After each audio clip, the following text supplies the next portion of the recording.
How we doing? This is Fox back again for Sound Design Tutorials. This is part 6 in our Revolution Wave Alchemy course. Today we're going to be going over the classic sort of step sequencer, if you like, or the grid-based step sequencer. The way you get to that is by clicking on this little sequence button. If you're coming into this series late, there's a link in the description to the playlist where you can go back to the start and I'll tell you how to use all the functions that we've covered so far. We've covered everything apart from the send and the master effects, which we will be going through in the next video, and then we'll be going over the key commands that you can do when it's loaded inside the complete control plugin, and also how you can drag and drop the included .agg Ableton file and run it through a drum rack. But yeah, for now we're going to be going over this, as I say, classic grid-based step sequencer. Some of the controls remain the same. You've got the obviously the pattern select at the top, the option to drag and drop the MIDI, and you've also got the classic step sequencer which stays at the bottom. The main thing that changes is that you don't have control over all the individual drum voices, so you're really going to use this once you've set all your sounds up, tweaked it all around, got them how you sound in, how you want it, and then you want to lay the pattern down, if you like. So this is one of the preloaded patterns for this group. Let's just quickly load something different in. Let's try something like this double duty.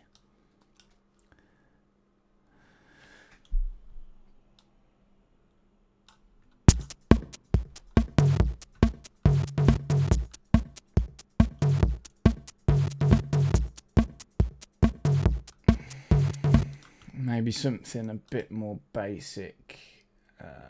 Let's try this chub step one. This is a favourite of mine. So yeah, you've got your patterns to choose from at the top, as you would imagine. Play at the bottom by the original analog step sequencer. See this little red line? This shows you the playlist at what point it is playing. It's at top and bottom at the same time, so you can easily see at where you are in the step sequencer. You've got up to 32 steps. You can change the number of steps by clicking on any number. You can have offbeat rhythms, or you can go for a bar, 8 bar, 3 bar, so forth, all the way up to 8 bars. It will loop over the section. It will loop up to the point where you are. I mean, if I do it to 9, you can see it sets that as a loop point. It plays the last one that's highlighted, so it will play step 9 because it's the last one that's highlighted, and then it will re-trigger it to the start and loop it over again. So yeah, for now we'll just keep a short 16 bar loop. We'll get an empty pattern. I'll show you how you can draw things in. These are your drum voices. You've got your 2 bass drums, 2 snares, toms, hi-hats, cymbals, and perk hits. When an instrument is playing, or when a sound is triggered, whether it's by you clicking on it, whether it's by you pressing it or introducing it, the light flashes up at this side here. If I play the sequence, you can see the lights playing to show you at which samples are being played. You then have basic solo and mute functions over each individual hit. So how do we go about drawing sounds into this? You simply just left click. Wherever you are height-wise in this column is a velocity, which is related to the overall sound. So if you click quite low to the bottom, it's going to be a low velocity. If I just wipe everything out,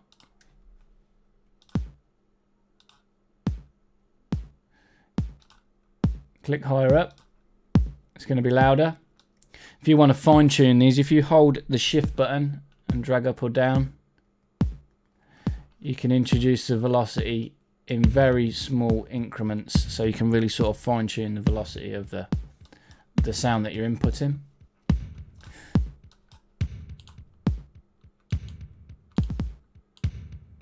You can draw lines in if you've got hats in. We'll go over that in a second. To clear a section out, you click on a box and drag it down to the bottom so it wipes the sound out. So let's just draw in a basic 4 to the floor kick at the minute. Bring in a snare. Bring in some hats. Just draw some random velocities. If we solo the hi-hats, If we want to draw in like a constant increase in velocity or constant decrease, you can use the right mouse. So if you right click the mouse, then draw your line in.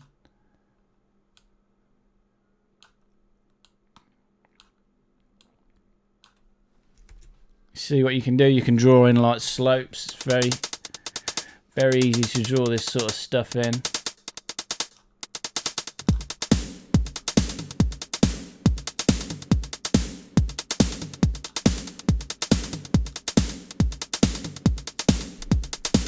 You've got your accent at the top here, the same as you see this global accent here. You also have it at the top here. It correlates to this step here, so this is going to accent everything on that step. So if we want the 1 to be louder,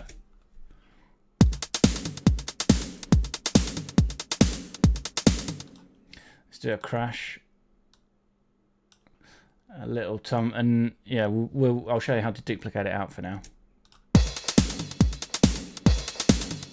So you got these little copy and paste buttons at the bottom here. If you just click on this one here, it shows 1 line, an arrow and 2 lines. So that copies everything you've got and pastes it over. So bang, we've now created a 32 bar loop. If we wanted to then add a tom fill in at the end, we can easily do it. Play.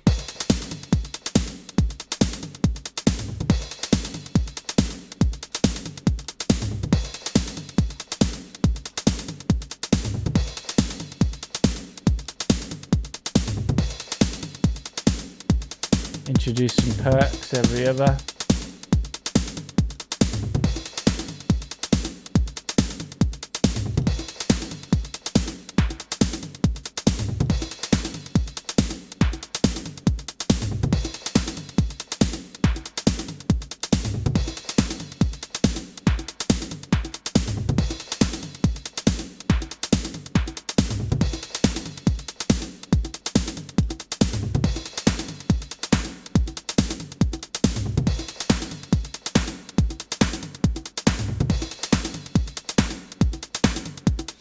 The hats are on a choke group, which we went over in the previous tutorial. In other words, the hi-hats cut each other out. So if we introduce a hi-hat into one of the steps, it automatically going to cut out that hi-hat that we already created, which is exactly what you want it to do. You can change your choke groups again, which we've gone out in a previous one.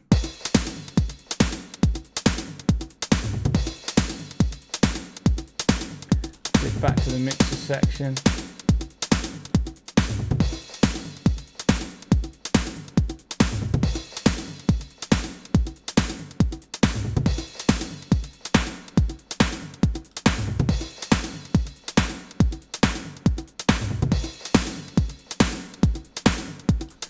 So as you can see, it's very easy just to draw your sounds in, get a pattern that you like. No problem whatsoever. These color coded lights here represent to the colors when you're inside the drum section. So your 2 reds are your bass drums, 2 yellows are your snares, 3 oranges are your tom, these turquoisey teals are your hi-hats, greens are your cymbals, and the darker orange are your perks. So I mean, it says here, it tells you the name here, but if you want to get used to using the colors, you can easily find your way around this. And there is a few useful key commands. You can randomize steps. If you hold down the Alt button, just click on a lane, it randomly introduces a random amount of steps at varying different velocities, but it knows what you want to do in a lot. I mean, you can see with the toms, it doesn't go ahead and place one on every 16th, it just sort of adds them in rhythmically, where if we go and randomize the hats, you can see it gives you varying different, it sort of knows what you want to do. Same with a kick. Going to give you a 4 to the floor, some little rolling rhythms coming into it.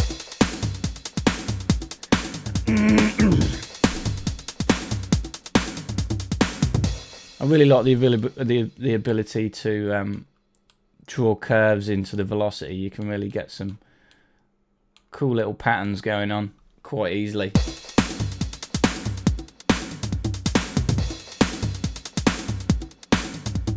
Back to the mixer section again, start tweaking.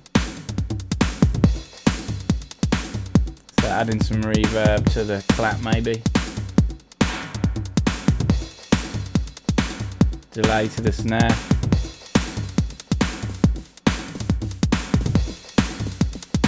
Go into the delay send.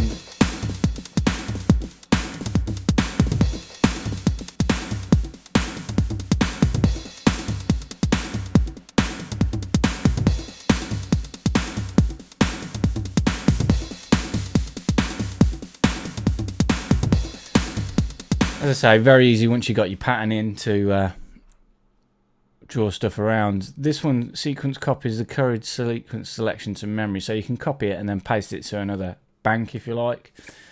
This one clears the selected, wipes the whole thing. You can copy a different pattern and draw it in. There's so many things you can do. This, we should have really shown you this slew option at the top. So if we quickly hold shift, hold alt, sorry, get it to randomly give us something.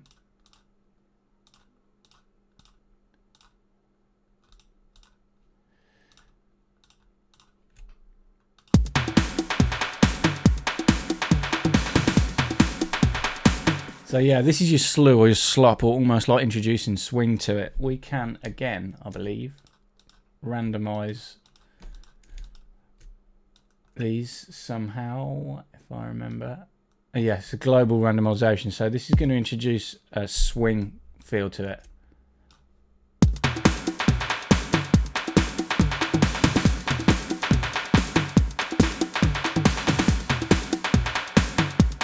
Gives you everything from a gentle swing feel to total mashed up feel.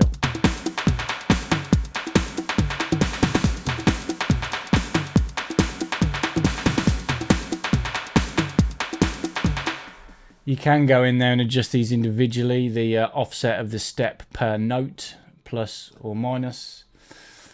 Yeah, I mean, what else, what more could you want it to do? I'm sure there's some more useful key commands that I've forgotten, but yeah, any other questions, please let me know. This is quite a basic one in this. I mean, it does exactly what you'd want it to do in regards to drawing the notes in, adjusting the velocities, applying a bit of randomization, shuffling them around, copy and pasting your different sections. Again, at any time you can bring the pattern down.